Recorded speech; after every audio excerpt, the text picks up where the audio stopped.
So anyway, underneath the dash was a nightmare.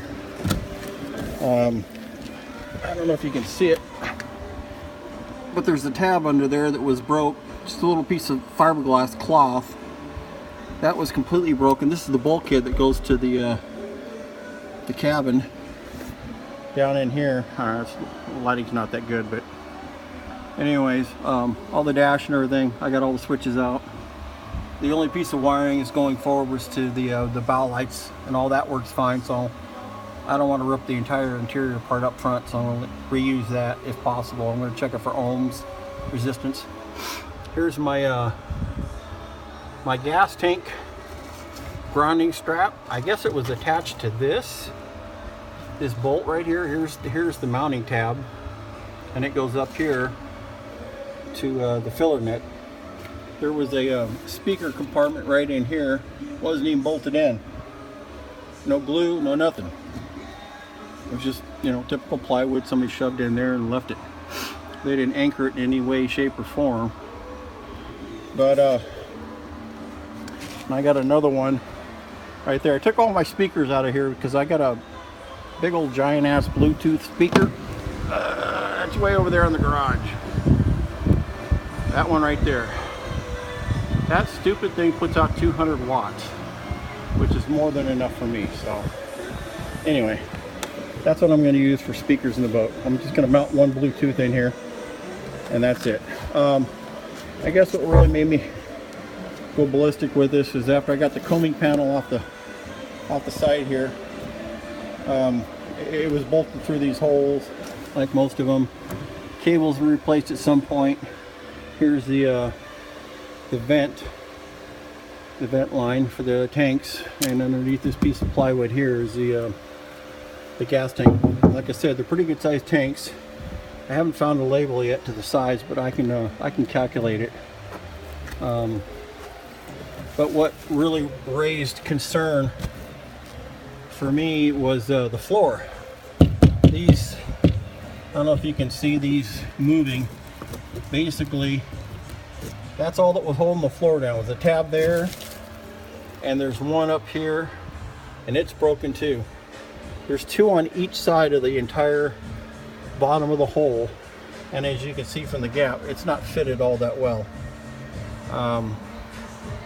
So I pulled all the carpet out. It's one of those things that it starts snowballing. So there's the port motor there. It's got some pretty wicked engine mounts to them. I'll get into that another time, but man, these things are rock solid, I'll tell you that. Trim pumps, you can see that they were using construction hardware. I guess they just screwed them into the floor. It's got a little compartment down under here. It's like a little mini ski locker. Anyway, so I'm going to pull the whole floor up, and I'm going to redo it with Cusa board, and I'm going to tab them in, make tabs for them correctly so they can be removed if needed with hardware, fasteners, and so if I ever have to pull the flooring up to get it something or rewire something or whatever, I can do it. But this nonsense here, I mean, everything is just, I didn't realize this when I got the boat, that all this little Mickey Mouse stuff, I guess we all have these boats, unless we buy a boat that's completely finished, can restore the whole bit. Same thing over here, just a bunch of garbage. So that's my little life's lesson. I still got to pull this coaming panel off here, and they're a real pain to get to. I mean, I got them 6'1", man, because I got really long arms, and I had to reach way back in there behind it, so all the way from here, just to get at those bolts. And then there's some more up here. These are obviously easier to get to, but I had to pull the seats out, seat bases, and the seat tops. Hope the fan's not blown in the microphone. I got everything sitting over there on the floor. Everything's marked and labeled, direction, all that stuff. So just makes it easier for me to put together. I don't know what I'm going to do about this dash.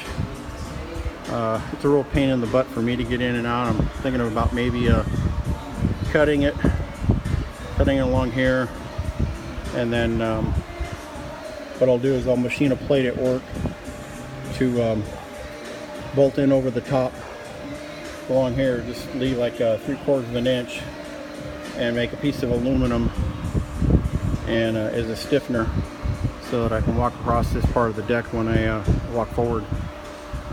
I can walk up over on the side of the bow, but if the boat's rocking and rolling, I'm going swimming. So there's my binnacle. Everything seems to be okay with that. Left a giant hole though. I got all brand new gauges and everything for it. It just unfortunately this wiring thing came to a screeching halt, because now I got mechanical stuff to repair. It shouldn't be that bad. It's just acoustic board is not cheap. It's about 3.5 times more expensive than plywood, but it's a composite material. It's extremely lightweight and incredibly strong. You can either use polystyrene or epoxy to put it in, whatever you want, but so I'll get to that bridge when I cross it. Probably gonna, when I get the floor up, whatever compartments are underneath there, I'll fill them up with foam, 2-part foam, just for stability, and keep the boat quiet. That's about it for now, guys. Hope everybody's having a fun Memorial Day weekend while I'm sitting here baking. But you know, when you got shop ceilings this high, you know it's bound to get hot. So anyway, God bless you all, and we'll catch up with you all later. Bye.